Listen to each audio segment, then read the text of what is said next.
그리스도의 풍성하신 은혜와 사랑이 늘 함께 하시기를 바랍니다.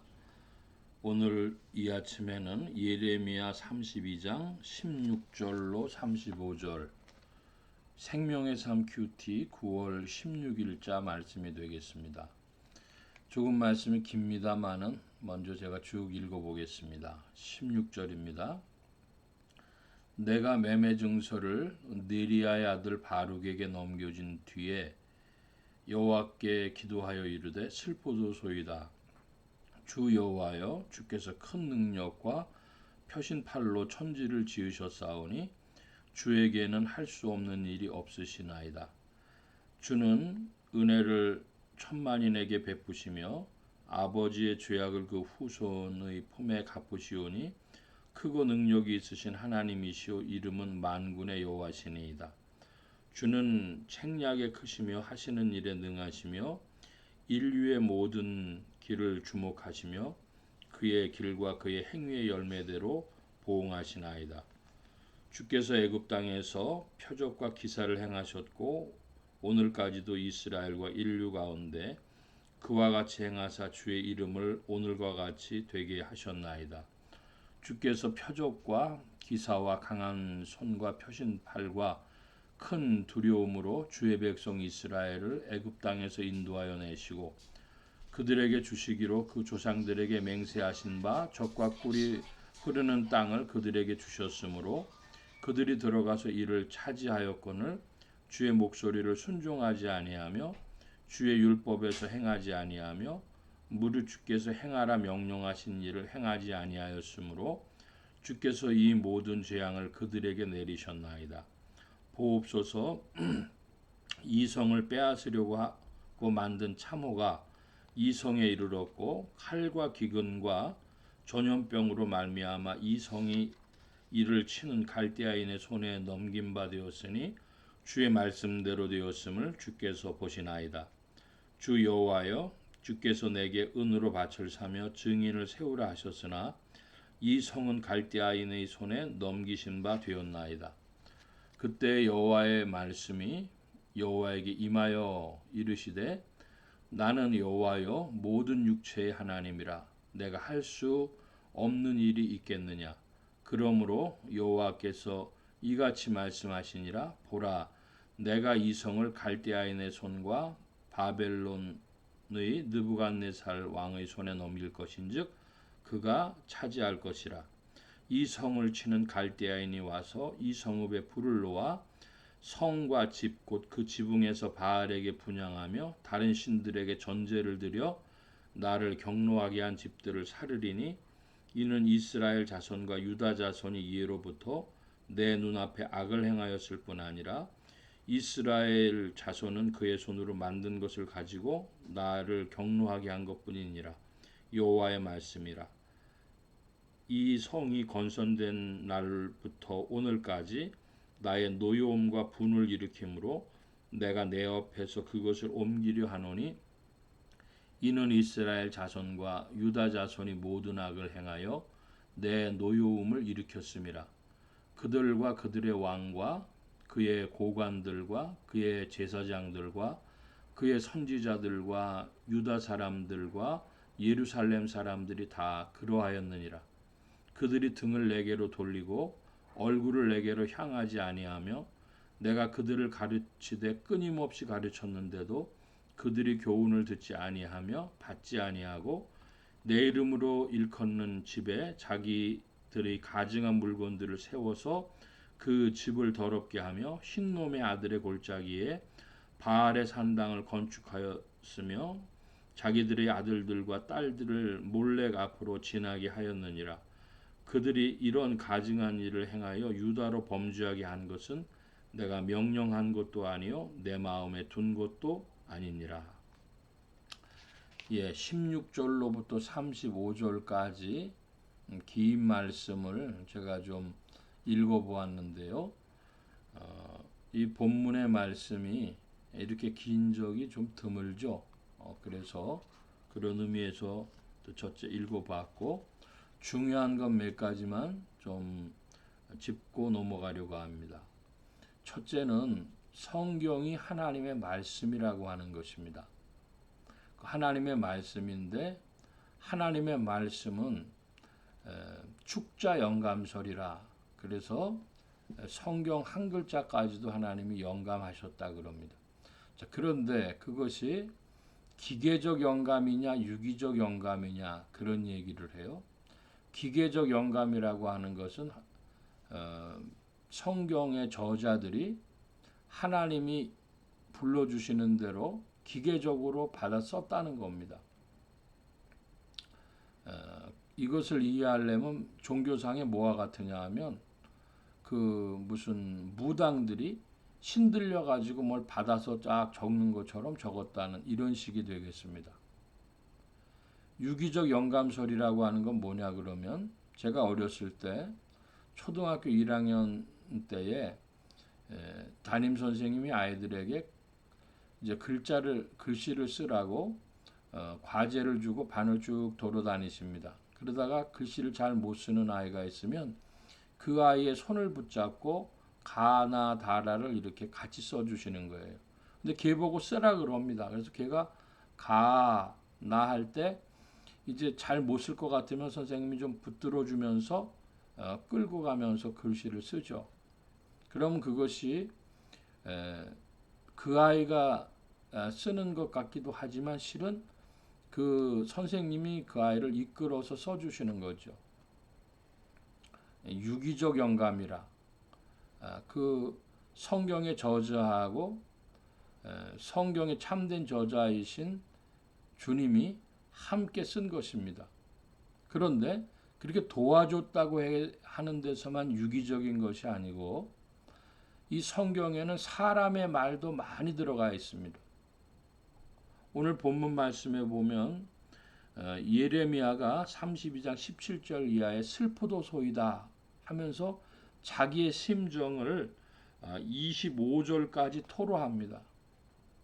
하나님이 시키셔서 제가 그 하나멜의 밭을 샀지만은 정말로 이 성이 이제 갈대아 손에 넘어가는데 그게 의미가 있겠습니까? 하고 자기의 심정을 토로하죠. 그러면 이 예레미야의 심정도 하나님의 말씀이냐 아니냐 하는 것입니다.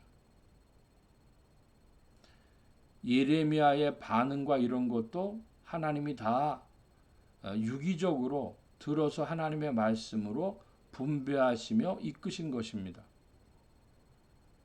제가 어제도 이 부분에서 목회자들이 모였을 때 이야기를 했더니 어떤 분이 조금 놀라시는 거예요. 그러면서 성경의 축자 영감이 그런 뜻이었냐, 유기적 영감이냐 그래요. 그래서 그거 신학대학원 아니라 신학대학 학생들 1학년, 2학년 때 신학 개론책에서 배우는 건데 그걸 얘기하시면 되겠습니까? 하고 제가 반문을 했더니 학교 다닐 때 그런 이 조직 신학이나 무슨 뭐 이런 게 무슨 의미가 있나 해서 너무 쉽게 지나가서 자기는 솔직하게 그 정확하게 몰랐다는 거예요.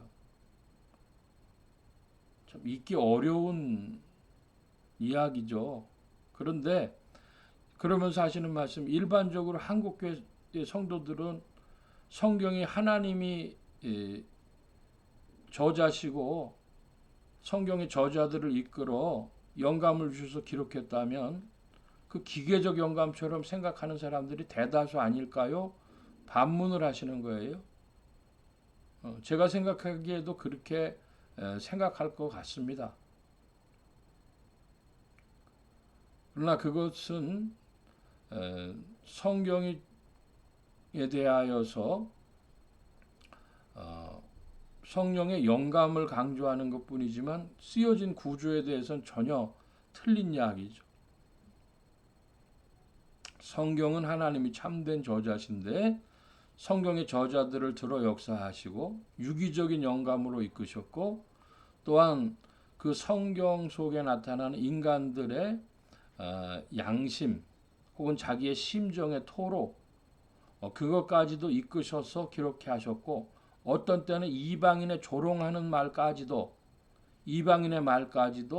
이끌어서 역사하신 겁니다.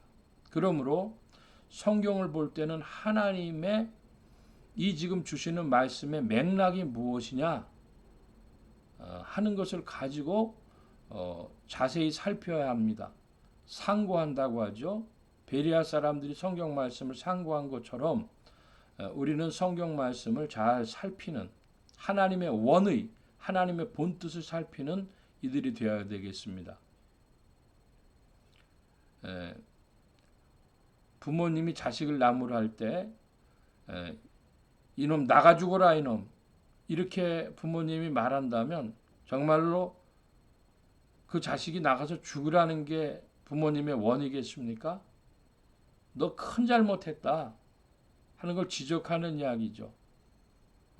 그런 식으로 성경에 나타난 하나님의 뜻을 잘 살펴야 된다. 그리고 우리가 하나님의 말씀 할 때에 성경 전체가 하나님의 뜻을 드러내주는 책으로 거기에서 하나님의 원의를 잘 살피는 그런 책이 되어져야 한다 하는 말씀을 드립니다. 예레미야가 사용한 단어 중에서 성령이 용감하셔서 저는 특별히 사용했다고 믿는 단어가 나오는데요. 그게 19절에 인류의 모든 길을 주목하시며 또 20절에도 이스라엘과 인류 가운데 그와 같이 행하사. 왜 예레미야에 인류라고 하는 단어가 나오냐 하면 예레미야가 이야기하는 이스라엘의 장자 에브라임과 맺은 새 언약은 실상은 인류 가운데 혈통적인 이스라엘이 아니라 인류 가운데 펼쳐지는 일이 되어집니다. 그러므로 인류라고 하는 단어가 성경에 몇 번 안 나오는데 예레미야에서 거론된 의미가 있다 하겠습니다.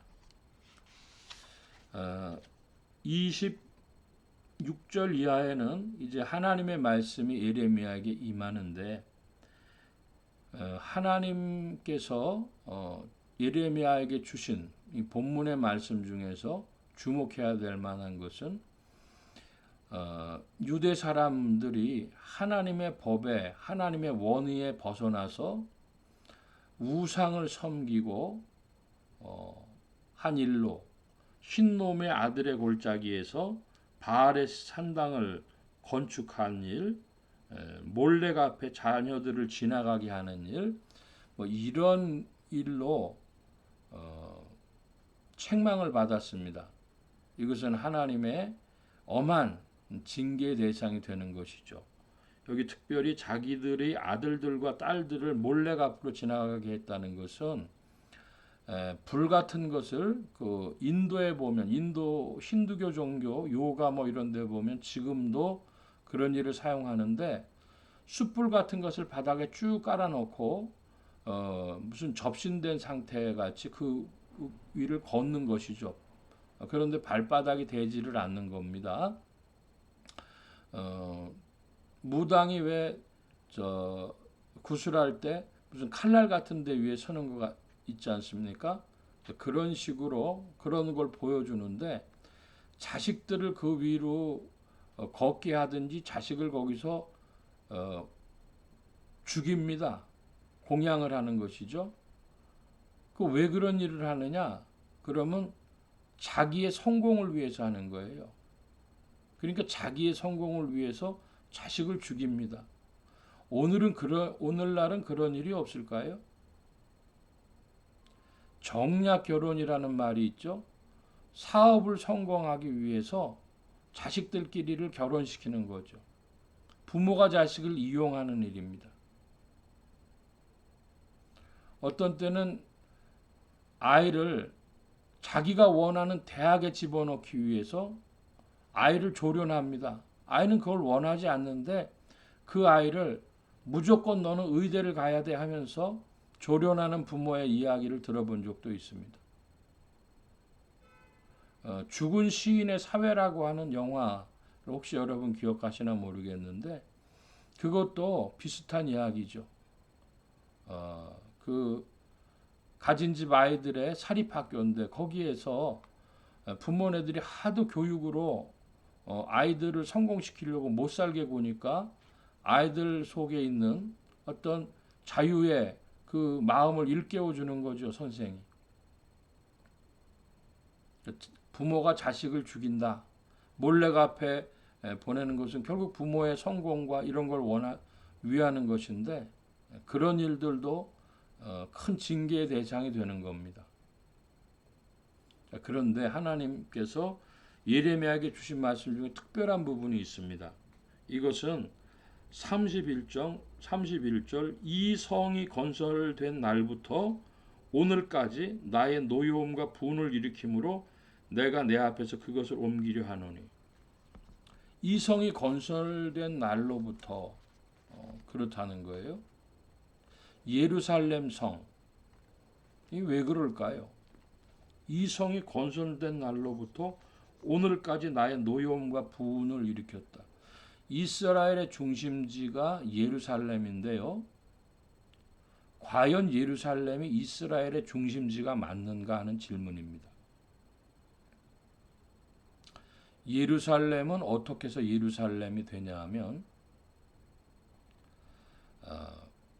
다윗이 그 아라우나의 타작마당, 여부스 족속 아라우나의 타작마당을 성전 건축 부지로 확보를 합니다. 그러면서 이 예루살렘 중심에 이제 이스라엘의 중심지가, 다윗의 왕궁이 있는 예루살렘이 이스라엘의 중심지가 되는데, 문제는 그 예루살렘이 완전히 그 이스라엘 땅이 아니었고 여부스 족속이 살고 있던 곳을 매입을 하거나 하는 형식으로 해가지고 그 땅을 확보해 나가는 겁니다. 여호수아가 이제 정복 전쟁을 치르면서 이스라엘 백성들에게 땅을 분배하고 정복한 그 땅이라고 할 수 없고 여부스 족속이 있던 땅에 하나님이 예루살렘을 수도로 하라고 지명하지 않으셨는데 그곳에다가 다윗이 신도시를 건축하는 겁니다. 그 문제, 그러니까 예루살렘이 건축된 것, 예루살렘의 성전이 건축된 그 시원, 그 출발점에서부터 문제의식을 가지고 살펴본다면 이 성이 건설된 날부터 오늘까지 나의 노여움과 분을 일으켰다고 하는 것이 유대인들이 거기서 행위적인 무슨 잘못을 이제 예루살렘에 살면서 범한 일 때문에 징계하시겠다는 것인지, 예루살렘의 출발점 시온에서부터 노여움과 분을 일으켰다고 하는 말씀인지를 또 살펴볼 때에, 예루살렘을 하나님이 지명하지 않으셨는데 다윗이 그렇게 예루살렘의 신도시를 건축하면서 왕궁과 성전을 건축하면서 이스라엘의 왕가를 만들려고 했다고 하는 사실 자체가 하나님의 노여움과 분의 출발점이었다 하는 해석이 보다 더 설득력이 있다고 봅니다. 이 말씀은 좀 더 살펴봐야 될 말씀이지만은 저는 후자의 해석이 맞다고 믿습니다. 이스라엘, 유다, 여기선 유다인데요. 유다의 허물, 예루살렘과 예루살렘 성전의 허물, 겉으로는 하나님의 법을 지킨다고 했지만은 흰놈의 아들의 골짜기에는 갔다가 바알의 산당을 건축하고 몰래가 앞에 자식들 지나가게 하게 한 이런 여러 가지의 불신앙적인 행위들이 하나님의 징계를, 갈대아인의 손을 빌은 바벨론 느부갓네살의 손을 빌은 하나님의 징계를 초래했던 것입니다. 이제 말씀을 정리하고 마칩니다. 이스라엘과 맺어진 이 언약에서 그리스도로 말미암는 온 인류 가운데 행하는 새로운 언약으로 하나님은 경륜 중에 예비하시고 예레미야를 통해서 이스라엘과 인류에 관한 말씀을 우리에게 주십니다. 여기까지 오늘 말씀 보겠습니다. 기도합니다. 만복의 근원 되신 하나님 함께하여 주셔서 오늘도 주님의 사랑하심 가운데 주의 백성들 이끄실 때에 새 언약의 소망이신 예수 그리스도 그 이름으로 말미암아 오늘도 우리의 심령이 새로워지며 성령께서 지도하시며 이끄시며 감화 감동하시며 또한 책망하실 때 깨달으며 또한 위로하실 때 새 힘을 얻고 주와 함께 전진하여 나가게 하옵소서. 온 교회와 성도들과 죄종들이 함께 하시며 예수 소망교회와 온 성도들과 부족한 종교에도 함께하여 주옵시고 복음 전파와 영혼 구원하는 일에 쓰임 받으며 인류를 향하여 주의 말씀을 증거할 수 있도록 도우시고 이끌어 주시옵소서. 오늘도 새 힘 주신 구하며 감사하며 의지하올 때에 예수 그리스도의 이름으로 기도하옵나이다. 아멘. 하늘에 계신 우리 아버지여 이름이 거룩히 여김을 받으시오며 나라의 마옵시며 뜻이 하늘에서 이루어진 것 같이 땅에서도 이루어지이다. 오늘날 우리에게 일용할 양식을 주옵시고 우리가 우리에게 죄 지은 자를 사하여 준 것 같이 우리 죄를 사하여 주옵시고 우리를 시험에 들게 하지 마옵시고 다만 악에서 구하옵소서. 대개 나라와 권세와 영광이 아버지께 영원히 있사옵나이다. 아멘.